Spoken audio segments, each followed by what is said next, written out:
સુરતમાં કથિત નકલી ડિમોલેશન મુદ્દે કોંગ્રેસ આક્રમક મૂડમાં જોવા મળી રહી છે। 12મી જૂને ગુજરાત કોંગ્રેસના નેતાઓ સુરતની મુલાકાતે જશે।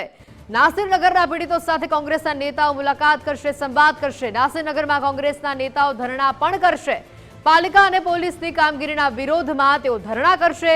કોંગ્રેસના પ્રદેશ પ્રમુખ અને તમામ ધારાસભ્યો સુરત આવશે।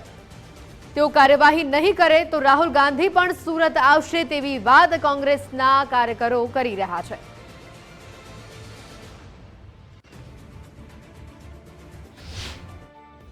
અમે જલદ આંદોલન છેડવાના છે અને આવનારી 12 તારીખે ગુજરાત પ્રદેશ કોંગ્રેસના અમારા પ્રમુખ શ્રી અમિત ચાવડા, વિરોધ પક્ષના નેતા તુષારભાઈ ચૌધરી, ખેડાવાલા સાહેબ અને બીજા 12 એમએલએ અને અમીબેન યાજ્ઞિક જે માજી અમારા સાંસદ હતા એ આખું પ્રતિનિધિ મંડળ સુરતમાં આવશે અને આ જે સ્પોટ છે નાસિરનગરનું ત્યાં બેસીને ધરણા કરશે અને ગાંધી ચિંધ્યા માર્ગે આ કહેશે આ લોકોને કે તમે આ તમારી આંખ ખોલો અને ઉચ્ચ સ્તરીય તપાસ કરો ને જો એ લોકોને બી જો ગણતરીમાં નહીં લેશે અને ધ્યાને નહીં આપશે તો એઆઈસીસીથી અમારા પ્રમુખ શ્રી મલ્લિકાર્જુન ખડગે અને અમારા જનનાયક રાહુલજી બી આ નાસિરનગરના મેટરમાં આવશે, કેમ કે આ 106 ગરીબોનું ઘર વિહોણા લોકોની લડાઈ છે।